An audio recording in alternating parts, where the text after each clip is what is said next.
One of the simplest technique जो use गरेर ह्याकरहरूले चाहिँ वेबसाइटको सर्भरलाई क्र्यास गर्छन् त्यसको बारेमा जानौँ है। म एउटा डेमोन्स्ट्रेसन देखाउँछु हजुरहरूलाई। र मानौँ मैले चाहिँ एउटा वेबसाइटलाई चाहिँ लोकली होस्ट गरेँ मैले आफ्नो ल्यापटपमा। हेर्न सक्नुहुन्छ यो वेबसाइट नेपाल अरे क्या छ वेबसाइट, मस्त बनाएको छु नि मैले वेबसाइट। अब यो वेबसाइटमा चाहिँ हामी अट्याक गरौँ है। डिडिओएस अट्याक भनिन्छ यसलाई, distributed denial of service attack भनिन्छ। हामी त्यो अट्याक डेमोन्स्ट्रेट गर्नेवाला छौँ। यो गर्दाखेरि एउटा हामी टुल युज गर्छौँ गोल्डन आई भन्ने, यसलाई इन्स्टल गर्ने आफ्नो सिस्टममा। अनि त्यसपछि यो कमान्ड चलाउने। अब यो कमान्डको अर्थ के हो? यो कमान्डमा जो 50 लेखिएको छ त्यसको मतलब के हो भने हामीले चाहिँ 50 वटा इन्डिभिजुअल प्रोसेस स्टार्ट गर्न खोजेको हो। र 100 भनेको मतलब चाहिँ हरेक ती प्रोसेसहरूले चाहिँ 100 वटा नेटवर्क कनेक्सनहरू बनाउनु खोज्छ। कम्प्लेक्स भएर के भन्यो यसले भन्ने हुन्छ, त्यो छोडिदिउँ।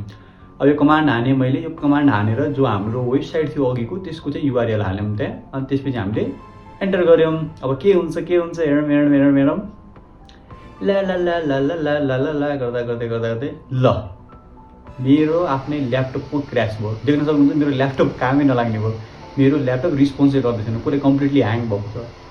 सो यसलाई नै भनिन्छ distributed denial of service attack. यो चाहिँ ठुल्ठुलो वेबसाइटहरूमा चाहिँ ह्याकरहरूले गरिरहेका हुन्छन् है, कसैको वाट लाउने है गाइज। Thank you.